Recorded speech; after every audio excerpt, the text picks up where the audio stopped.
Do you see this? What's that, you ask, Lauren? Well, let me tell you what this is. This are the things that makes my shower a shower. Guess who still hasn't had a shower?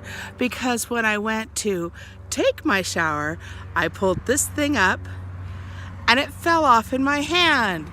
So I have still not had a shower since I've been home from Burning Man. What I did was I got down on my hands and knees and under the faucet and I washed everything and I used up all my hot water, but I still haven't had a shower. So don't worry about it. We have a second shower in the house and Elvis is gonna fix this again.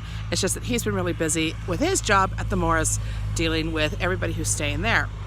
So you can see my front lawn is full of supplies. I've got the sun on my face. Just that moment. I want to talk to you guys about something that is in my own life, and I make it very open, and that is I have depression issues. I've had depression as long as I can remember, but I haven't had any bouts with it since January, which has been phenomenal, that I've been able to go basically 9 months, 8-9 months without having any depression. So one of the things I do is I've personalized my depression. This is a tool that you can use to help you deal with depression. My depression is a guy by the name of Tim. Tim is a white guy. He's fat. He doesn't take care of himself. He's got a comb over. He wears a wife beater. And he's also got the belt and the suspenders, and he watches Fox News and he only quotes headlines. He doesn't look into things. Basically, Tim is a guy that I don't want around me. So yesterday, I'm working on all of this and Tim shows up, that fucker. And it almost debilitated me to the point where I was thinking, I'm gonna go to bed. I'm gonna go to bed, I'm gonna cry for 2 days, and I'm not gonna deal with this. And then I thought, no. And so I kept saying to Tim, you gotta go. I'm busy, you gotta go. But Tim was like, let's talk about how you made all these decisions at Burning Man about your life and how somehow you're gonna fuck them up. Somehow you're not gonna survive this. And you're gonna end up just going to Kohl's and being a department manager at Kohl's. Now there's nothing wrong with being a department manager at Kohl's, but that's not my life. That's not who I am. I live a very creative life, and I have all these little jobs that I have done to create an income for me and to allow me to live. One of them is that I'm looking into becoming a death celebrant, and that is basically like an officiant, but I do funerals. And Tim was just, no, you cannot, this ain't gonna happen. You're gonna have to go through training, you don't have the money for training. Like, nah, yeah, Tim, okay.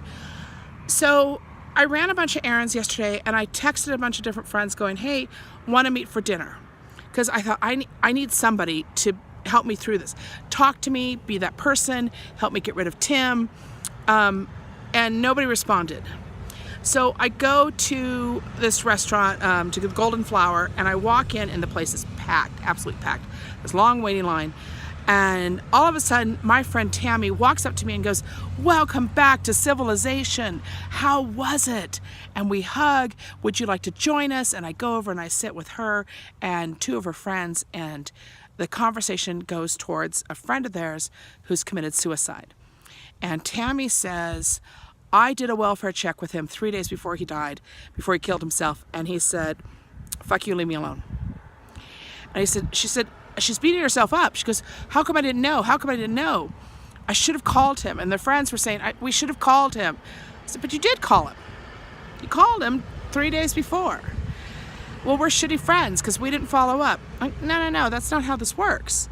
You're not a shitty friend because you don't return an email or a text or a phone call. If that's what makes us shitty, then guess what? Everybody who's watching me, everybody who's in this restaurant, everybody is shitty at being that person. I mean, I've not returned texts. I've not returned texts to my family. Does that make me a shitty sister? No. I've not returned texts to business associates. Does that make me a shitty businesswoman? No. I haven't returned texts to friends. Does that make me a shitty friend? No. It's what we do. You cannot judge this. And as I'm saying all these things, I'm like, oh my God. Oh my God. And Tim is dissipating. He's going away. And I went, okay. And I got home and I was so happy. I was full of wonderful spring rolls and number one pho, or pho, as you guys want to correct me with, and realized I'm on the right track. So Tammy, thank you for seeing me. Thank you for hugging me. Thank you for inviting me to sit with you guys, because you didn't know this, but you were my reason that Tim disappeared. Thank you. And so in case you guys didn't know, I'm home from Burning Man.